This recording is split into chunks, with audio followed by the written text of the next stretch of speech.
Hello po, magandang araw po mga OFW, mga followers na mga nandito po sa Pilipinas at mga hindi rin OFW pero nasa ibang bansa. Kamusta na po kayo? Ito po, samahan niyo po ako kasi nag-uulan po dito. Nagpanik po kami, inakyat namin lahat yung mga hindi babahain. Kaya medyo magulo, pasensya na kayo, pinapangpatong ko dito ibang mga gamit. So, nag-create po ako sa sotanghon may sabaw. So, samahan niyo po ako magluto. So, ito pong sasawit natin, chicken, kalahating kilo lang nilagay ko kasi mga 4 na piraso lang ng sotanghon ng ating niluluto. Ang isasahog ko lang po yung chicken, tsaka itong mushroom, so, carrots, at tsaka itong repolyo. Kamakmak na repolyo. Kung naman kasi ano na yan, ini-impis na. At saka maglalagay po tayo ng isa sa mga secret ng sotanghon may sabaw. Meron tayong ilalagay ng sesame oil, pagkabango-bango po. Naubusan na po ako ng time, hindi na ako nakabili ng dahon ng sibuyas. Pero okay naman po yun. Kaya ko lang dahon sibuyas. Maglalagay po tayo ng patis. Ayan, ipo-close up ko po. Kasi na-boil ko na po itong chicken. Half kilo lang yan kasi 1 kilo hinapi ko, sobrang makakandami. So, kami lang dalawa ni Igari yan. Ilalapit ko po sa inyo. Close up ko yan. Pinakuloan ko po siya sa paminta. Konting asin. So, ayan, pinainit ko na po itong aking casserole. Ayan po yung mushroom, binabad ko na. Shiitake yan. Shiitake nga ba yan? Tapos yan po yung sotanghon. Yan, garlic, sibuyas, at saka yung carrots. Ayan, sesame oil, patis. Simple-simple lang po, pero masarap. Maglagay sana ako ng itlog, kaya lang sabi ko, nagsunod-sunod na ako ng mga itlog. Taas na ako ng cholesterol ko. Linit-linit lang. Masarap sana. So, ito po maglalagay na ako ng oil. Nagpainit na ako nito. Kaya para makabisa tayo. Ito po, yung garlic. Ilagay ko na siya. Pwede rin po tayo mag-fry ng maraming garlic. Tapos, tatin natin sa ibabaw. Kaso, meron na po tayong sesame oil. Ito po ang napakabango na para ka nang merong topping na garlic na crispy or brown. Ayan. Ipababrown po natin para masarap. Ayan. So, tanghong may sabaw po ito. Pwede po tayo maglagay ng may kulay at chwete oil. O, naubusan na ako ng chwete oil. Meron akong chwete kaya na. Meron naman akong powder. So, kung gusto nyo puti lang, pwede. Kung gusto nyo naman may kulay, pwede. Lagyan natin ng turmeric o kilin. Healthy pa. Instead na atsuete powder, turmeric, meron po tayo ilalagay. Healthy pa. Dust lang po siya para magkakulay lang. Lalantahin po natin, ibabrown natin yung onion niya para iba ang dating ng lasa ng ating sabaw sa sotanghon soup. Ayan siya. Mushroom, shiitake mushroom, ayan. Ayan siya. So, para may lasa na, lalagyan na natin ng konting patis. Yung pong chicken na boil ko na yan, konti lang asin, pero magdadagdag tayo kasi iba po yung lasa ng asin, masarap. Sabi nga, salt to taste. Kahit may patis ka o meron kang kung ano-anong nilagay, pag walang asin, hindi po kumpleto lasa ng inyong minuto. Ayan. Ayan. Refine lang. Ayan, lagyan natin. Nagamit. Hindi ko pa maayos-ayos ang dami kong gamit.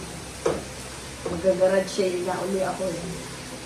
So, lagyan na natin si carrots. Ito pong sotanghon, hindi ko na siya binabad. Dito pa lang po, madali na siyang lutuin. Magandang klase po ito. Hindi po siya yung nalalabog. Yung tatak na sa poro. Kung nandito kayo sa Pilipinas o nasa ibang bansa kayo, pwede kayo magpabilin sa mga kamag-anak nyo, magpadala kayo ng Sapporo. Yung ko po yung sotanghon. Ay, sotanghon. Yung ating repolyo. So, ito po, ilalagay ko na po siya. Ayan, o, buo-buo. Ayan. Hindi na tayo magtatagal magluto. Mabilisan. Sabi kasi ni Mark, ayan, ang dami. Kahit mahigit kalahating kilo ito. Kasi yung binili ko, 1.5 yun, hinati ko lang.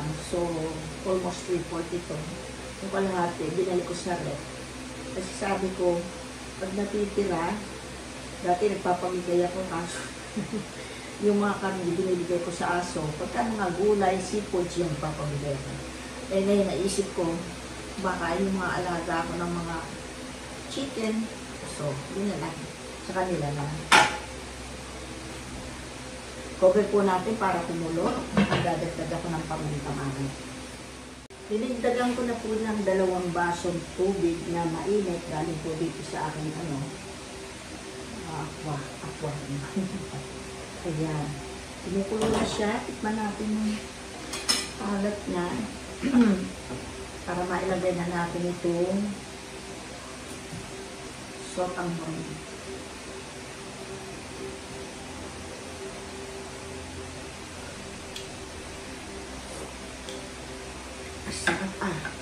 Sakto. Kasi lagyan ko na ng asin kanina, tapos nag-asin, tapos patis, ng dami-dami. Kaya lalagay ko na po siya. 4 lalagay ko. Sakto lang po ito. Pero kung gusto niyo lumangoy sa sabaw, pwede rin po. Lagyan niyo pa ng maraming sabaw. Ayan. Actually, may 2 pa din. Lagay ko na kaya lahat para masarap. Talagang sotang yung araw na natitikman ko. Ayan, lagay ko na lahat. 4 siya. Tapos, ito naman, pwede yung gupitin na rin.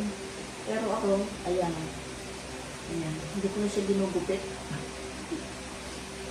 Mahirap hulihin pag ginupit mo. At least kung yung mahaba, ikot-ikot mo lang. O, swak na swak siya.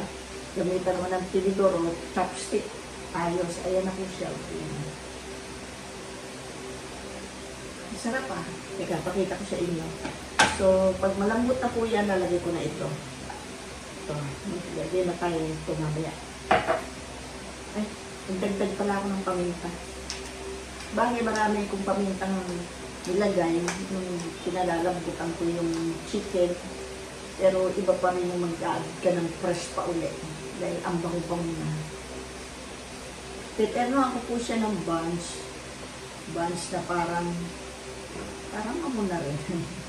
Binili ko kahapon sa Robinson. Nagmamadali nga ako. May bagyo.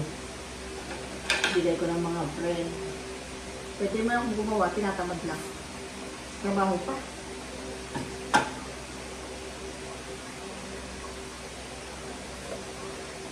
Ay, sarap na.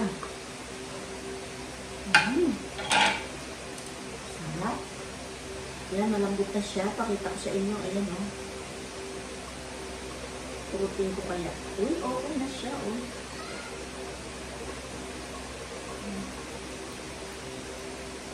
So, ilalagay ko na po itong ating repolyo. Parang dami yan. Hindi ko muna lagay lahat. Ilagay ko ito sa kalahati kasi buliwahin. Yan lang muna. Maraming magpuro gulay. Ayan. Sakto lang ito.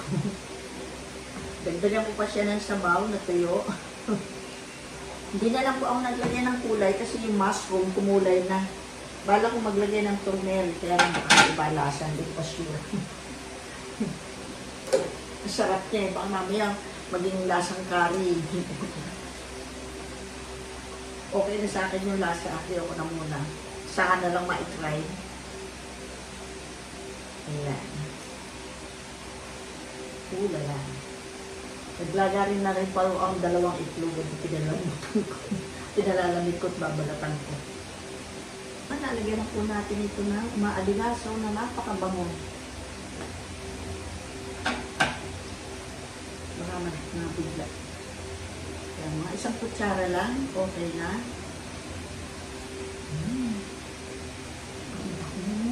Huwag kong susobra kasi hindi maganda ang sobra. Lahat ng bagay, pag sobra yung kanya. Yan, hindi ko mga sabi. Pagka kailangan nyo na lang ng mag-add pa ulit, pwede. Yun, masarap lang sabaw. Diyos min, ayun yung aking lalagyan, ibig portion natin. Malasa yung manok, pero makalahating kilo may dyan. Ay, sarap yun. Sakto yung sesame oil. Ang dagdag ng flavor. Ang sarap. Kumbaga, dinner ko na yan. Ayun. Dinagdagan ko siya ng isang mug na tubig. Kasi sinipsip ni Sapporo. Ayan po siya.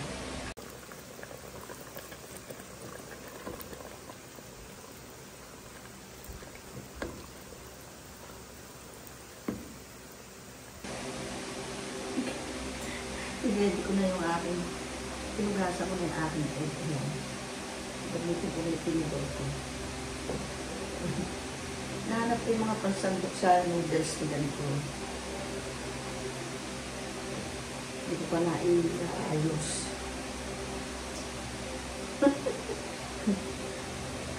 Lumalaban. Mahina yung kamay ko. Ayan. Hindi ko na siya binupit-bupit.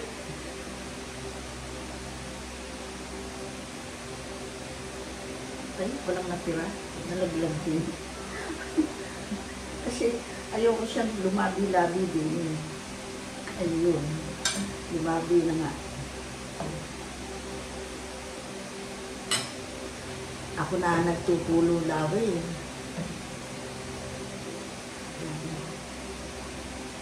Chicken.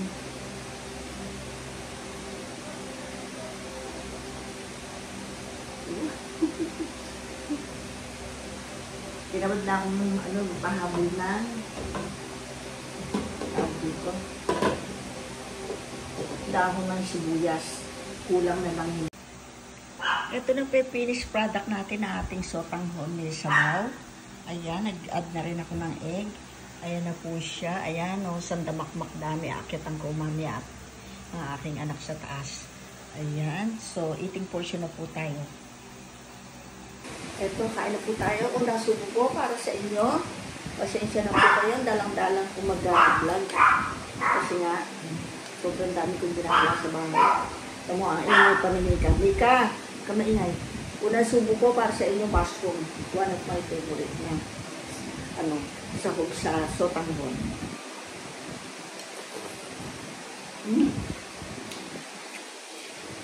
Ang yaman. Nawala yung sabaw. Malasa na punta lahat yung lasa ng chicken sa sabaw. Sobrang nakulo ko siya. So, ayan.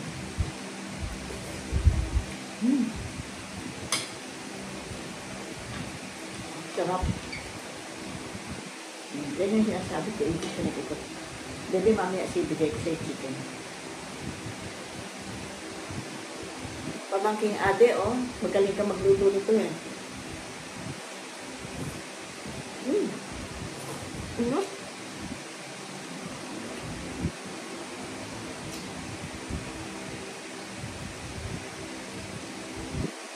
Marap. Hindi mapagsalita, init. Ito po ang bagay dito. Naku, gusto ko. Tapos, sa lugaw din po ito. Gusto ko sila mag-aterno. Ang dami ko pala ng sandok.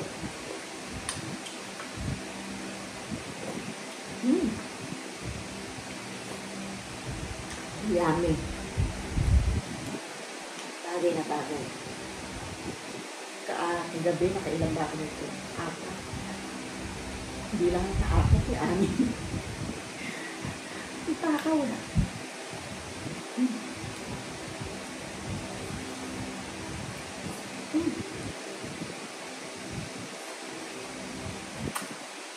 Mainit pa.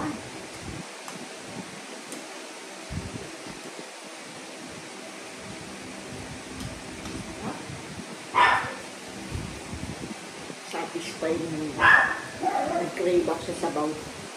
Ay, mainit pa siya talaga. Marami siya.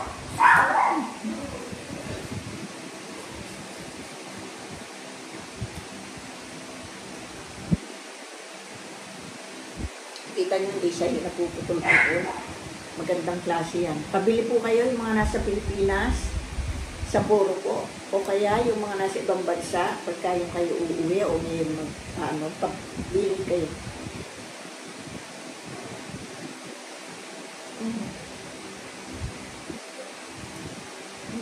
Yep.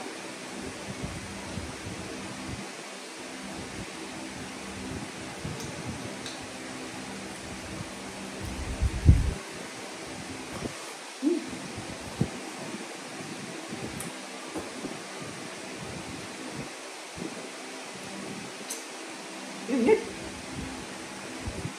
Pwede yung chicken, sige hindi ko kakainin sa iyo.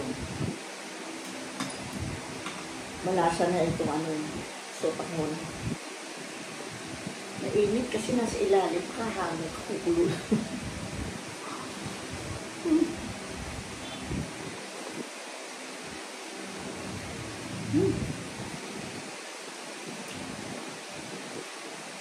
The best talaga pero.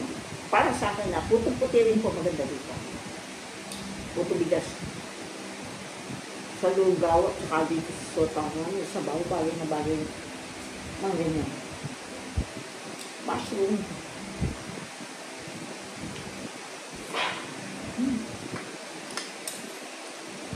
Sarap. Ang bango-bango ng sesame. Bagay po yun dito. Kung wala kayong sesame, mag-try na lang kayo ng garlic. Tapin nyo dyan. Maalinaso ang bango.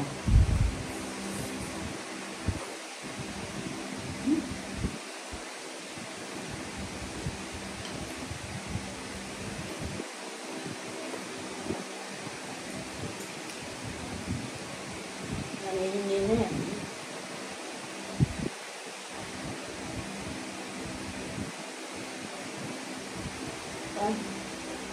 Mainit pa, no? Iwan. Ang sarap po ng mushroom, no? Laki.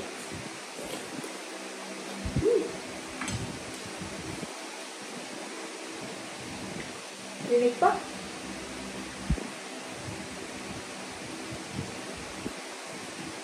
Tagal lumamig.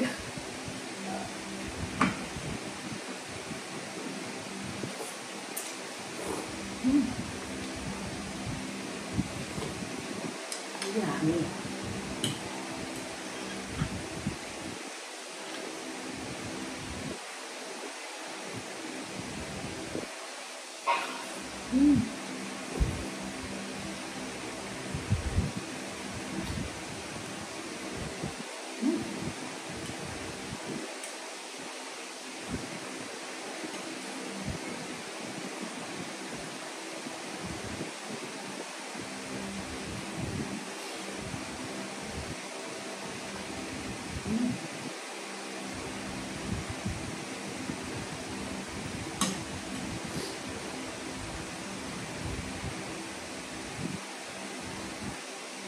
Mainit.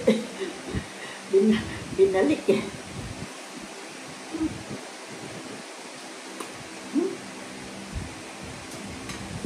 Ang sarap. Pinagpapawisan ako. Ang dami ko palang sandok. Minsan ganun po ako eh. So, yung sabagay, nung bata pa ako, ganyan ako eh. Pag may niluto nanay ko, lalo yung ginatang piniping. Nagbabayo yung mga ate ko na naabot ng bata pa. Pagkagawa siya ng ginatang piniping. Napakasarap. Mga 3 kutsara lang kukuha ko na isang pagoko na gano'n, isang bowl talaga yung dadalhin ko na inang ko. Ako, mataka lang eh. Naka-3 subo ka na, umay ka na, ayaw mo na. Tapos binabalikan ko na lang.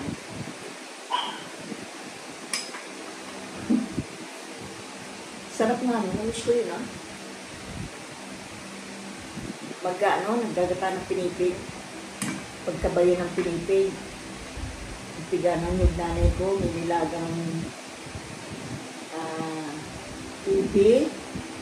At saka yung gabi na malagkit, yung gabi Mariano to yun, malalaki. Tapos magpa-fry din ng pinipig, itatapin doon, tapos yung gata, yun, nimix na yung pinipig. Ang sarap-sarap, namiss ko yun na. Saan kaya makakain mo?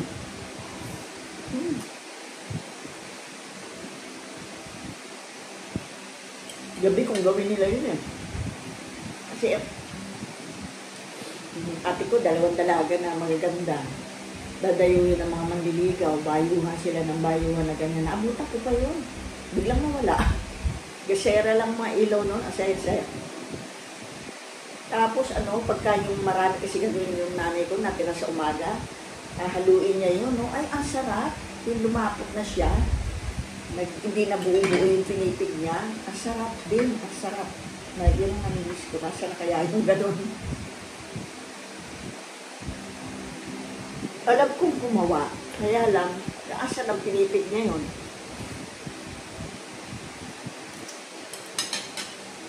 Kukod-kod na yung nanay ko nun eh. May mga buko rin kami tanim. Kaya lahat ng mga sangkap-sangkap, doon lang sa aming paligid. Tapos yung malagkit na binabayo doon po sa farm namin sa Bulacan. Dadayuhin kami ng maliligo ng mga ate ko. Na-miss ko yun na, wala nang gano'n.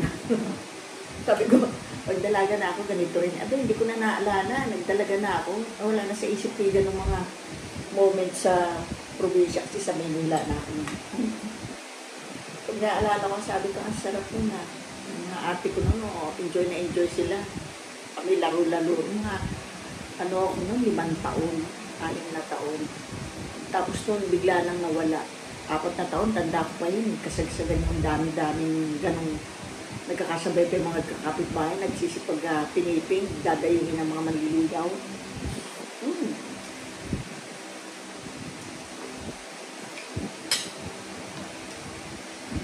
Sino po nakaabot sa inyo ng ganon? Kung mga kaidaran ko o mas maedad sa akin, sure na naabutan yun. Ang saya, di ba? Gasera lang ang ilaw, no? Bumbilya. Ang liwanag. Bubombahin nyo, no? Ang liwanag sa ibaba ng bahay, sa lupa. May lusong. Nasaan na yung lusong namin na gano'n?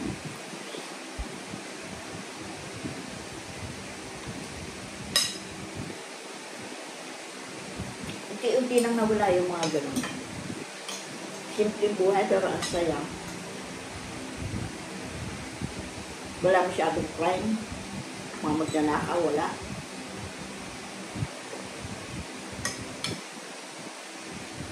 Sarap Alam mo, ubus ko na. Favorite ko kasi yung mushroom, kaya inuuna ko na. Diyos ko, sarap. Hindi ko na ito napansin kagabi, yan ang ko eh. Bagong bili ko kahapon, binuksan ko, ang sarap.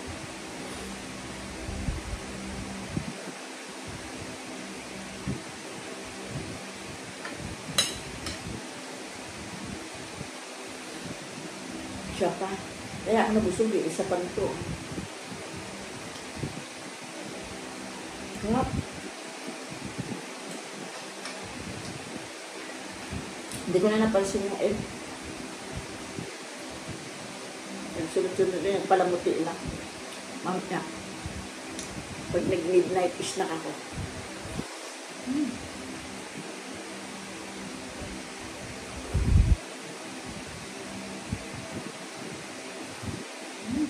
Sarap. Diyos mo, dahil na ubus Yung chicken, yung kinukuha kong chicken. Pag nagtitinola ako, gulay lang akin. Ito sa mga alaga ko, nako, kalabit ng kalabit.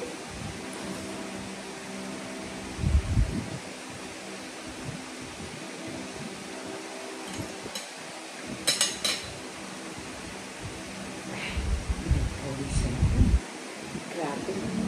Lalagyan ko sana ng topping na para overload eh. Yung bagnet. Ay ko baka naman ma-high blood na ako. Pero nasa inyo po yun, kung tight nyo, mag-overload kayo ng bagnet. Magsunod-sunod niya, araw-araw, inuulam ko yun. Inuulam na akong iba, pero nangapanak ng lasa ko, iba talaga. Pag may taba, maginamnam. Hindi po ba? Kaya nananabanan naman ako eh.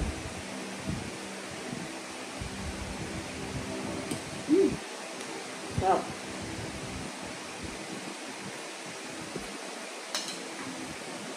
paano po, itong chicken, tinitila ko para sa alaga ko talaga. Ang dami ko nakain na.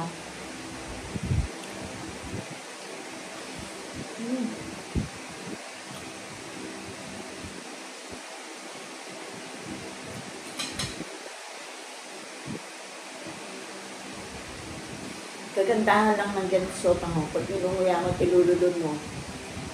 Diretso na.